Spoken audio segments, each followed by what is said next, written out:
4,68 ribu miliar barel cadangan migas ditemukan di Aceh, 18 kali lipat lebih dari Arab Saudi.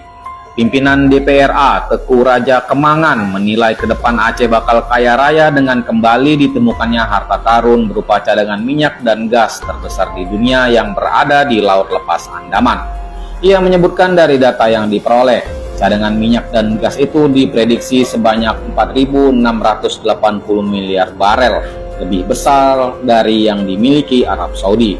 Diketahui Arab Saudi merupakan negara penghasil minyak terbesar kedua di dunia dengan cadangan migas sebanyak 267 miliar barel. Sedangkan negara pemilik cadangan migas terbesar di dunia saat ini adalah Venezuela, sebanyak 303 miliar barel. Cadangan migas yang baru ditemukan di Aceh ini 15 kali lipat lebih besar dari yang dimiliki Venezuela dan hampir 18 kali lipat lebih dari yang dimiliki Arab Saudi. Dengan demikian, penemuan migas ini akan membuat Aceh menjadi pemilik cadangan migas terbesar di dunia.